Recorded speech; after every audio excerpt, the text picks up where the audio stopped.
नमस्कार मित्रों, देखें आगे हिंदी में अब तक जो हमने पढ़ा, हिंदी में वर्ण विचार में हमने वर्णमाला पढ़ी और वर्णमाला के बाद व्यंजनों का वर्गीकरण उच्चारण के आधार पर पढ़ा, स्वर व्यंजनों का वर्गीकरण कंपन के आधार पर पढ़ा, श्वास वायु के आधार पर भी स्वर व्यंजनों का वर्गीकरण पढ़ा। ये जो आपके बेसिक टॉपिक सामान्य टॉपिक था जो हमने कल पढ़ा था। आगे जो पढ़ने जा रहे हैं वो है आपके टॉपिक का नाम संज्ञा। संज्ञा की परिभाषा की बात करें, सबसे पहले किसी प्राणी, वस्तु, स्थान, भाव, अवस्था, गुण व दशा के नाम को संज्ञा कहते हैं। तो कुछ छोटी परिभाषा भी होती है, जैसे कहते हैं कि किसी भी नाम को संज्ञा कहते हैं। किसी प्राणी, वस्तु, स्थान, भाव, अवस्था, गुण व दशा के नाम को संज्ञा कहा जाता है। बात करें संज्ञा के प्रकारों की, तो संज्ञा 3 प्रकार की होती है। पहला नाम है व्यक्तिवाचक, दूसरा नाम है जातिवाचक, तीसरा नाम है भाववाचक। पर कुछ विद्वान 2 प्रकार और मानते हैं, एक तो द्रव्यवाचक और एक समुदायवाचक। द्रव्यवाचक और समुदायवाचक जो संज्ञा है वो आपके जातिवाचक में ही आती है, इसका विशेष ध्यान रखें। तो पढ़ने जा रहे हैं, टॉपिक है आपका संज्ञा। सबसे पहले संज्ञा की परिभाषा पढ़ेंगे, परिभाषा के बाद प्रकारों के बारे में पढ़ेंगे और प्रकारों में क्या कहा गया है, कैसे हमको संज्ञा को पहचानना है, वो ही एग्जाम में आता है। पढ़ने जा रहे हैं संज्ञा और संज्ञा की परिभाषा।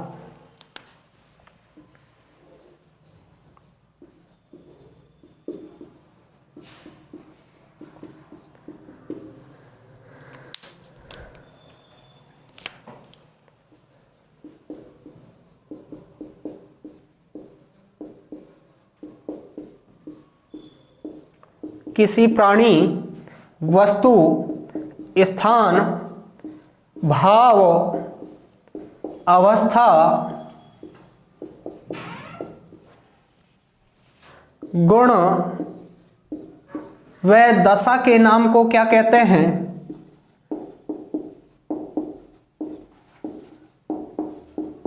संज्ञा कहते हैं।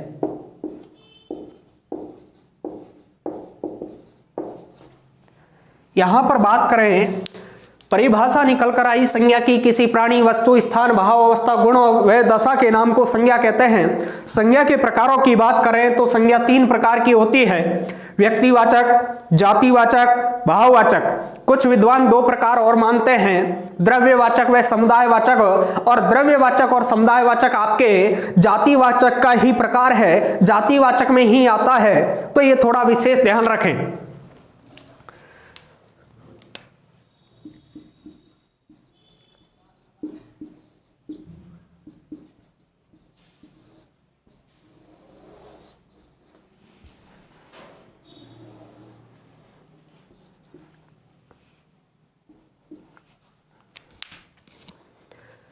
पहला जो प्रकार है संज्ञा का नाम है व्यक्तिवाचक संज्ञा।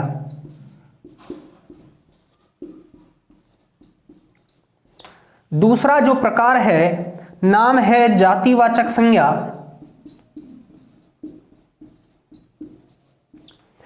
तीसरा जो प्रकार है वो है भाववाचक संज्ञा। कुछ विद्वान 2 प्रकार और मानते हैं, द्रव्यवाचक, समुदायवाचक। द्रव्यवाचक और समुदायवाचक जातिवाचक के ही प्रकार हैं और जातिवाचक संज्ञा में ही आते हैं।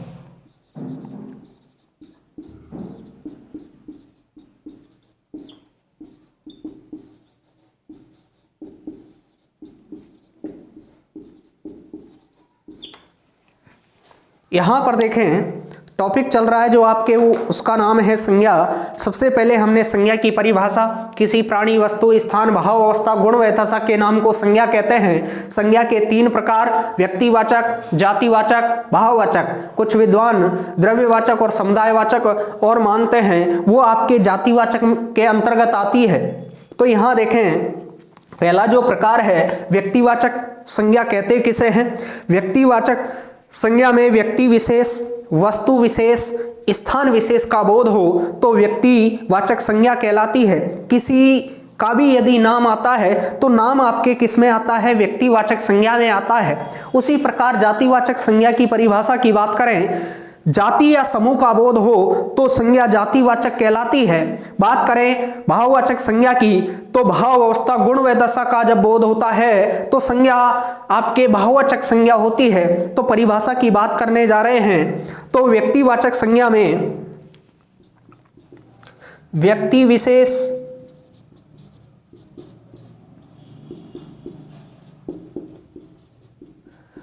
वस्तु विशेष,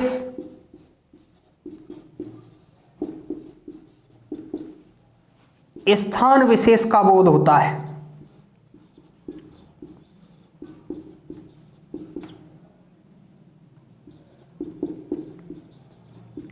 जबकि जातिवाचक में जाति और समूह का बोध होता है।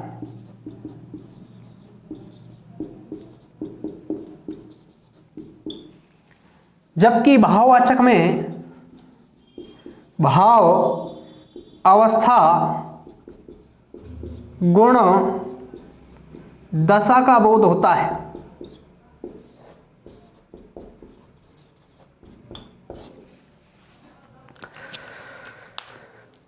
पढ़ रहे हैं संज्ञा किसी प्राणी, वस्तु, स्थान, भाव, अवस्था, गुण व दशा के नाम को संज्ञा कहते हैं। संज्ञा के 3 प्रकार हैं, व्यक्तिवाचक, जातिवाचक, भाववाचक। कुछ विद्वान द्रव्यवाचक और समुदायवाचक भी मानते हैं जो जातिवाचक संज्ञा के अंतर्गत आता है। यहाँ पर व्यक्ति विशेष, वस्तु विशेष, स्थान विशेष का बोध व्यक्तिवाचक संज्ञा में होता है। नाम जो आता है वो आपके व्यक्तिवाचक में आता है। बात करें जातिवाचक संज्ञा की, जातिवाचक संज्ञा में जाति का बोध व समूह का बोध होता है। बात करें भाववाचक संज्ञा की तो भाववाचक संज्ञा में भाव, अवस्था, गुण व दशा का बोध होता है। तो अब एक एक को क्रम से पढ़ेंगे। सबसे पहले पढ़ेंगे व्यक्तिवाचक संज्ञा।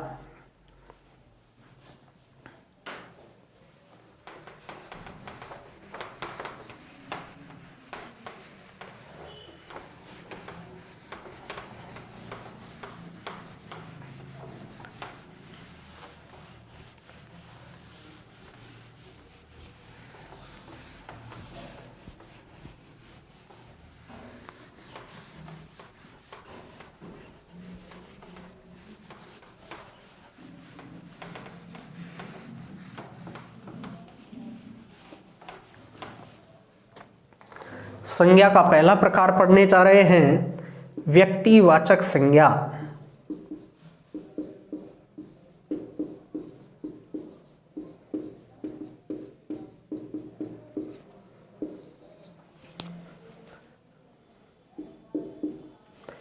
इसमें व्यक्ति विशेष, किसी भी व्यक्ति का नाम,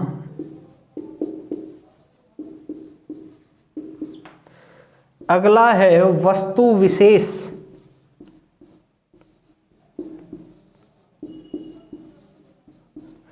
अगला है स्थान विशेष,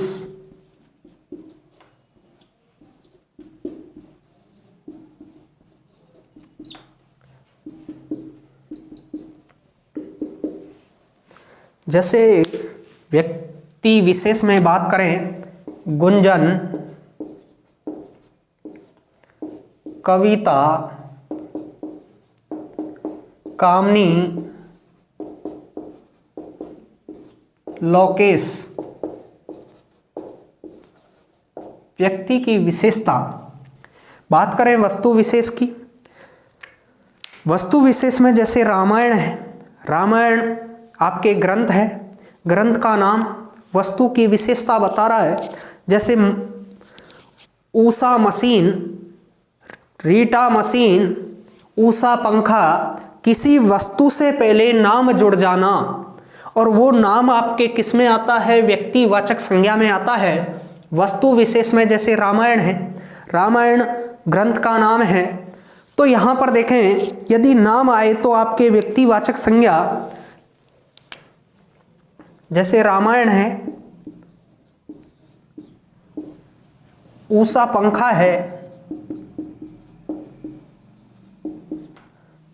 रीटा मशीन है, सरस दूध है, लाइफ बॉय साबुन है,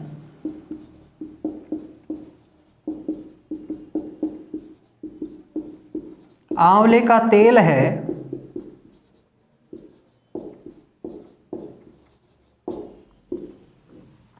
तो यहां पर देखें वस्तु का नाम हो, वस्तु की विशेषता बताए। जैसे रामायण की बात करें तो राम प्लस अयन, यहां पर देखें तो राम का चरित्र है, इसमें रामायण में राम के चरित्र के बारे में बखान कर रहे हैं। यहाँ वस्तु है पंखा और पंखे से पहले नाम जुड़ा हुआ है, कैसा है? उषा पंखा। जैसे मशीन, मशीन कैसी है? रीटा मशीन। जैसे दूध की बात करें तो दूध कैसा है? सरस। जैसे साबुन की बात करें तो साबुन कैसा है? Life boy. जैसे तेल की बात करें तो तेल कौन सा है? आंवला तेल। किसी वस्तु से पहले उसका नाम जुड़ जाना किस संज्ञा के अंतर्गत आता है? व्यक्तिवाचक संज्ञा के अंतर्गत आता है। जैसे स्थान विशेष की बात करें, जैसे जयपुर किसका नाम है? स्थान का नाम। गंगा भी नाम। जैसे बात करें ताजमहल, ताजमहल भी कहाँ पर है? आपके आगरा में। तो किसी न किसी स्थान पर होने के कारण, तो यहाँ पर बात करें स्थान विशेष की, जैसे स्थान विशेष में है आपके जयपुर,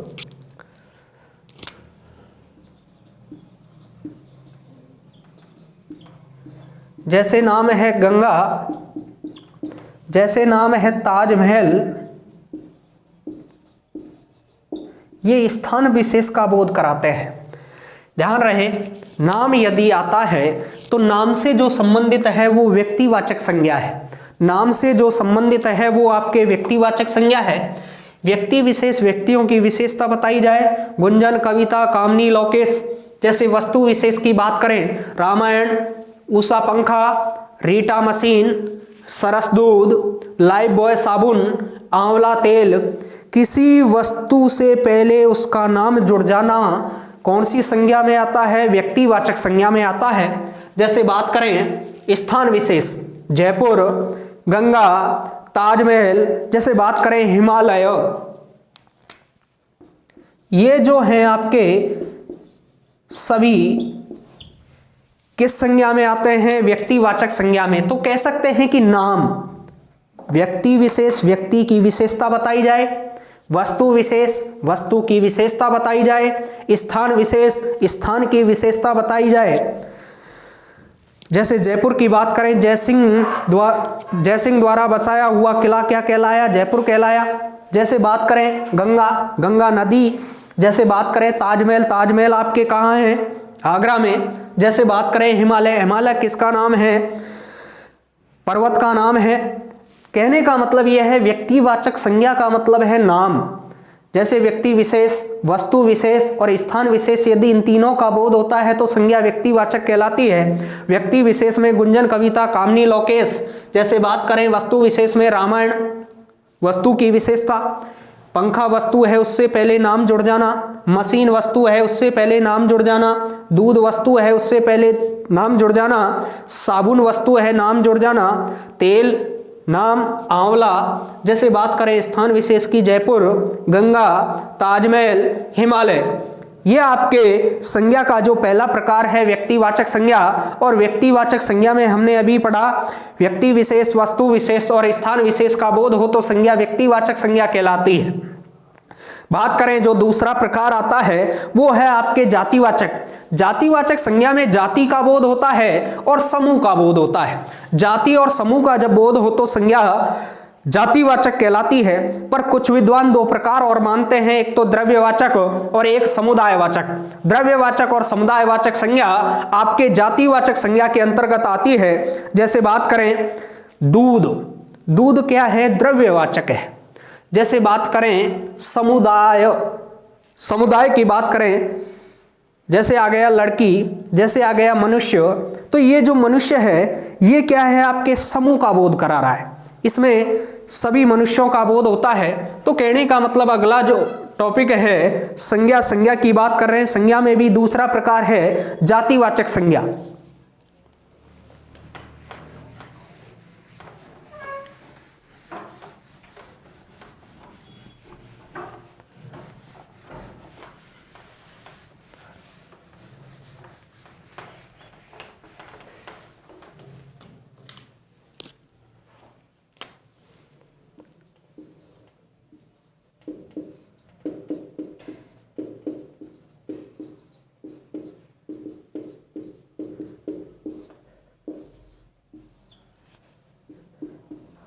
देखें, प्राणी, वस्तु, स्थान,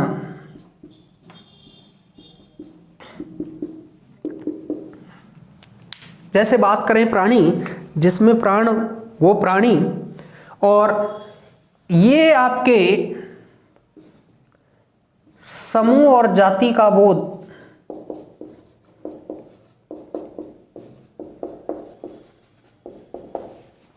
जैसे प्राणी की बात करें मनुष्य, लड़की, घोड़ा, मोर, सेना, सभा।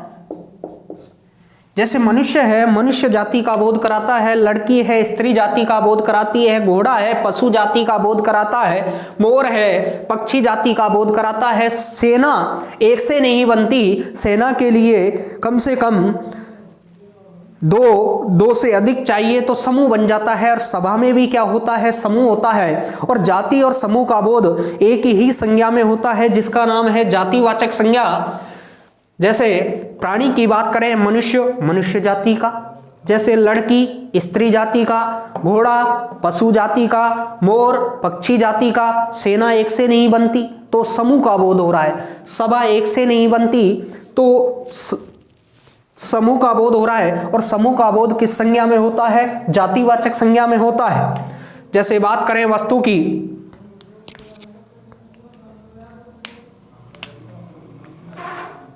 जैसे पुस्तक है, यदि पुस्तक का नाम आता है तो व्यक्तिवाचक, और नाम नहीं आता है समूह का पुस्तक। अब पुस्तक में क्या है, सभी पुस्तकें आ गई जो किसका बोध कराती है, समूह का बोध कराती है। जैसे आ जाता है आपके मशीन, यदि मशीन के साथ नाम आता है तो व्यक्तिवाचक और नाम नहीं हो तो जातिवाचक। जैसे आता है आपके पंखा, पंखा जो है उसके साथ यदि नाम है तो व्यक्तिवाचक और नाम नहीं है, और पंखा है तो सभी पंखों का बोध कराता है, मशीन है तो सभी मशीनों का बोध कराती है। जैसे बात करें दूध, दूध में यदि दूध के साथ नाम जुड़ता तो व्यक्तिवाचक और नाम नहीं है तो सभी दूध आते हैं। जैसे बात करें साबुन, साबुन के साथ यदि नाम आता है तो व्यक्तिवाचक और नाम नहीं है तो सभी साबुनों का बोध होता है। जैसे बात करें तेल, जैसे बात करें चांदी, चांदी भी कई प्रकार की होती है, गोटा चांदी, अन्य कई प्रकार की चांदियां होती है। जैसे वस्तु की बात करें, वस्तु, पुस्तक क्या है, आपके वस्तु है। अब पुस्तक का यदि नाम होता तो नाम होते ही किस में जाती है, व्यक्तिवाचक में, और नाम नहीं है और वो समूह का बोध कराती है तो आपके किस में, जातिवाचक में। मशीन सभी मशीनों का बोध, पंखा सभी पंखों का बोध, दूध सभी दूधों का बोध, साबुन सभी साबुनों का बोध, तेल सभी तेलों का बोध, चांदी सभी चांदियों का बोध। यदि इन सभी से समूह का यदि बोध होता है तो समूह का बोध एक ही संज्ञा में होता है, जिसका नाम है जातिवाचक संज्ञा। जैसे बात करें स्थान की, स्थान में भी किसका बोध होगा, समूह का बोध होगा। जैसे नदी, जैसे आ गया पहाड़, जैसे आ गया भवन, जैसे आ गया गांव, जैसे आ गया शहर, जैसे आ गया विद्यालय। तो यहां पर देखें, नदी सभी नदियों का बोध, यदि नदी का नाम आता है तो व्यक्तिवाचक।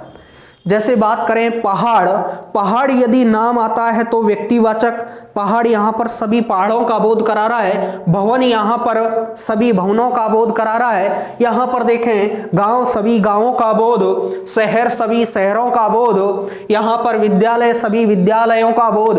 और जब सभी का बोध होता है तो सभी का मतलब है समूह का बोध, और जब समूह का बोध होता है तो वो आपके जातिवाचक संज्ञा, कौन सी संज्ञा, जातिवाचक संज्ञा। तो ध्यान रहे कि कि जातिवाचक संज्ञा समूह अथवा जाति का बोध कराती है, तो यहां पर सबसे पहले प्राणी, प्राणी के बाद वस्तु, वस्तु के बाद स्थान। प्राणी में जैसे मनुष्य, लड़की, घोड़ा, मोर, सेना, सभा। वस्तु की बात करें, पुस्तक, मशीन, पंखा, दूध, साबुन, तेल, चांदी। जैसे बात करें स्थान की, नदी, पहाड़, भवन, गांव, शहर, विद्यालय, ये जो सभी हैं, इन सभी से समूह का बोध हो रहा है।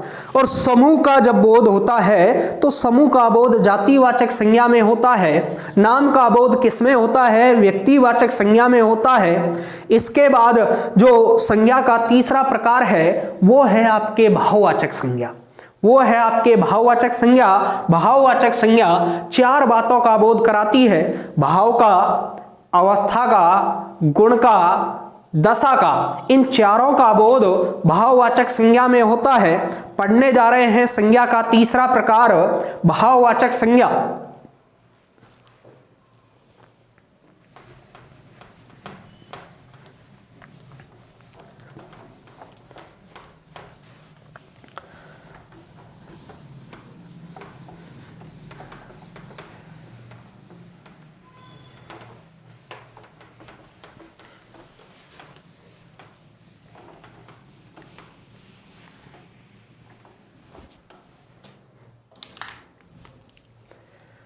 संज्ञा का तीसरा प्रकार है भाववाचक संज्ञा।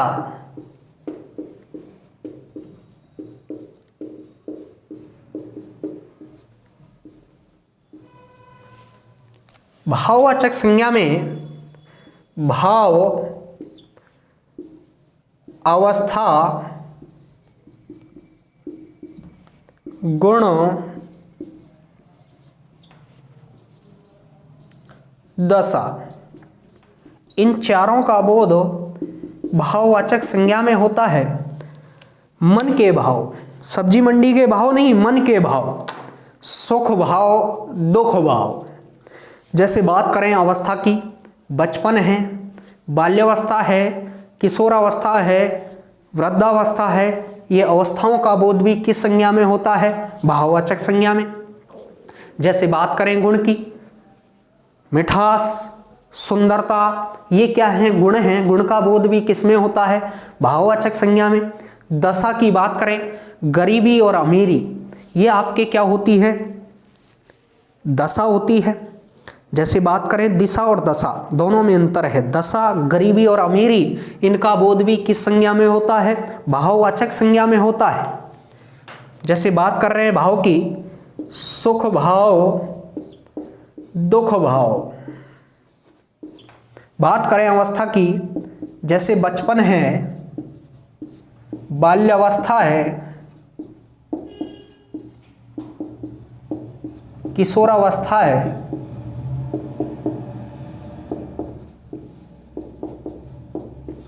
जैसे बात करें गुण की, मिठास, सुंदरता। जैसे बात करें दशा की, गरीबी और अमीरी।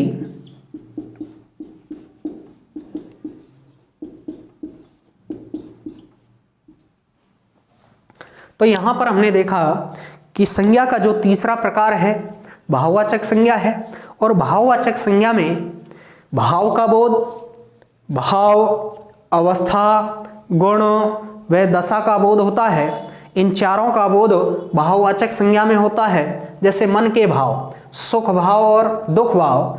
अवस्था की बात करें तो बचपन, बाल्यावस्था, किशोरावस्था। गुण की बात करें तो मिठास, सुंदरता।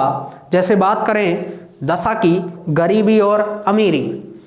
अभी हमने जो टॉपिक लिया था संज्ञा, संज्ञा के बारे में एक बार और मैं बता देता हूँ। सबसे पहले संज्ञा की हमने परिभाषा पढ़ी थी। किसी प्राणी, वस्तु, स्थान, भाव, अवस्था, गुण व दशा के नाम को संज्ञा कहते हैं। संज्ञा तीन प्रकार की, पहला है व्यक्तिवाचक, दूसरा है जातिवाचक, तीसरा है भाववाचक। कुछ विद्वान दो प्रकार और मानते हैं, एक तो द्रव्यवाचक, एक समुदायवाचक। ये दोनों जो प्रकार हैं वो जातिवाचक संज्ञा के अंतर्गत आते हैं। बात करें व्यक्तिवाचक संज्ञा की परिभाषा की, तो व्यक्तिवाचक संज्ञा व्यक्ति विशेष, वस्तु विशेष, स्थान विशेष का बोध हो तो संज्ञा व्यक्तिवाचक कहलाती है। बात करें जातिवाचक संज्ञा की, जाति व समूह का बोध हो तो संज्ञा जातिवाचक कहलाती है। बात करें भाववाचक संज्ञा की, भाव, अवस्था, गुण व दशा का बोध हो तो संज्ञा भाववाचक कहलाती है। उसी प्रकार हमने देखा कि नाम किसके साथ जुड़ता है, व्यक्तिवाचक के साथ, समूह का बोध होता है जातिवाचक के साथ, भाव, अवस्था, गुण व दशा का बोध होता है भाववाचक के साथ। तो ये हमने अभी टॉपिक पढ़ा संज्ञा। तो संज्ञा के बाद आता है सर्वनाम। संज्ञा के बाद आता है सर्वनाम। सर्वनाम का मतलब है सबका नाम। सर्वनाम का मतलब है सबका नाम। संज्ञा के स्थान पर काम आने वाले शब्दों को सर्वनाम कहते हैं। संज्ञा के स्थान पर काम आने वाले शब्दों को सर्वनाम कहते हैं। जैसे गुंजन विद्यालय जाती है, वह वहां पढ़ती है। गुंजन और विद्यालय संज्ञा है, गुंजन की जगह वह और विद्यालय की जगह वहां। वह और वहां आपके क्या हैं, सर्वनाम हैं, क्योंकि संज्ञा के स्थान पर जो शब्द काम में आते हैं उनको हम सर्वनाम कहते हैं। पढ़ने जा रहे हैं संज्ञा के बाद दूसरा टॉपिक सर्वनाम।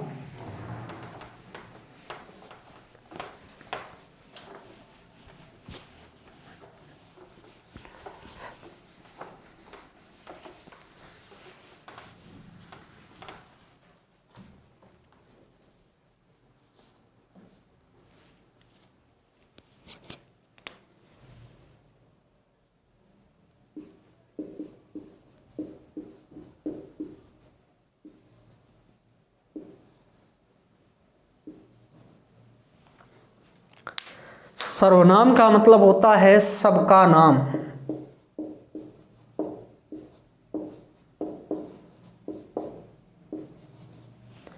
सबसे पहले परिभाषा देखते हैं सर्वनाम की।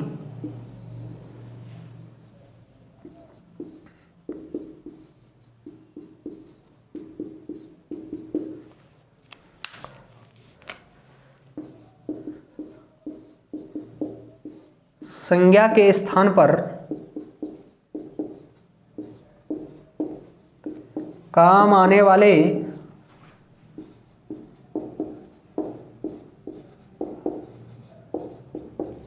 शब्दों को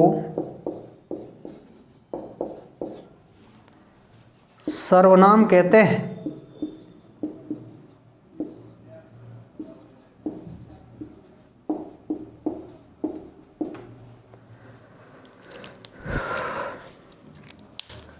जैसे बात करें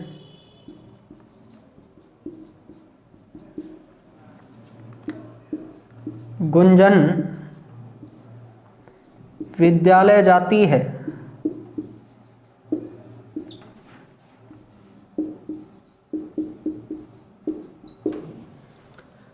वह वहां पढ़ती है।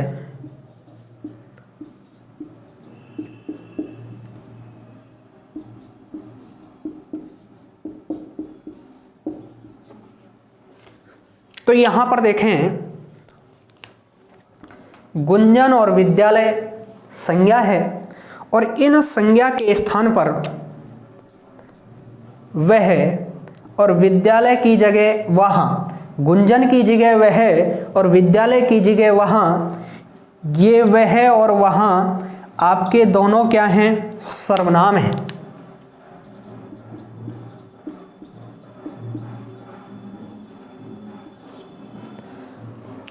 यहां पर देखें संज्ञा से अगला जो टॉपिक लिया है वो लिया है सर्वनाम।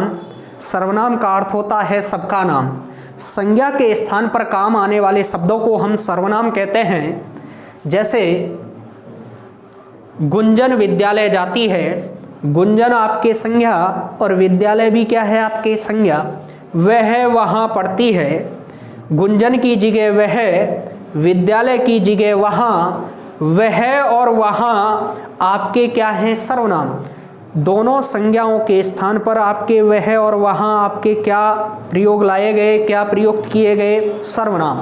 तो कहने का मतलब यही है परिभाषा में, संज्ञा के स्थान पर काम आने वाले शब्दों को सर्वनाम कहते हैं। सर्वनाम 6 प्रकार के होते हैं। सर्वनाम 6 प्रकार के होते हैं।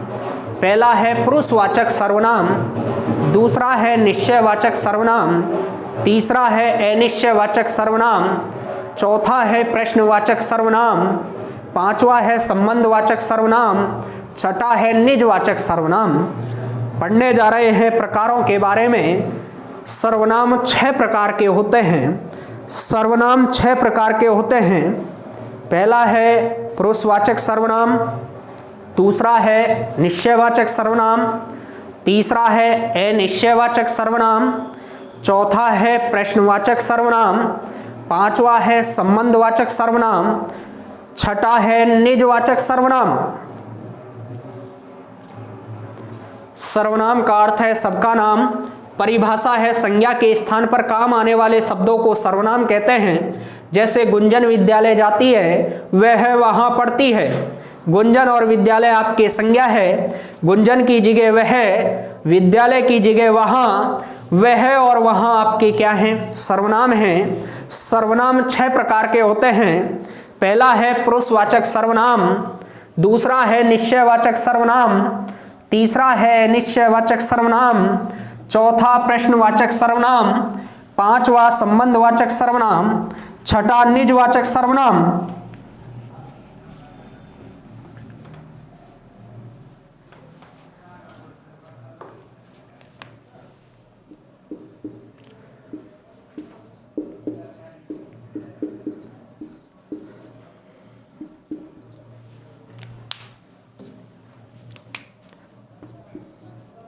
पहला है आपके पुरुषवाचक सर्वनाम,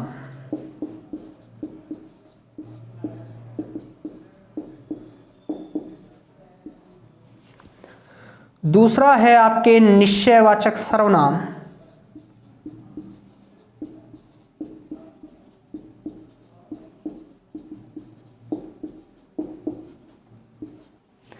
तीसरा है आपके अनिश्चयवाचक सर्वनाम,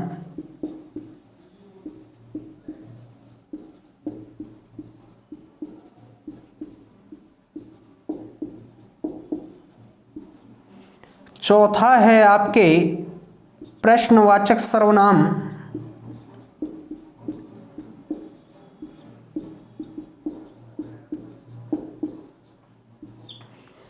पांचवा है आपके संबंधवाचक सर्वनाम,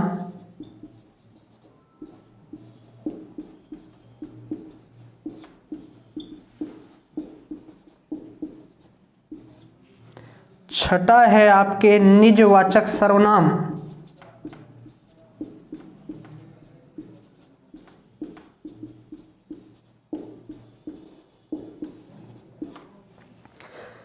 बात कर रहे हैं सर्वनाम की। सर्वनाम के प्रकारों के बारे में। सर्वनाम 6 प्रकार के होते हैं।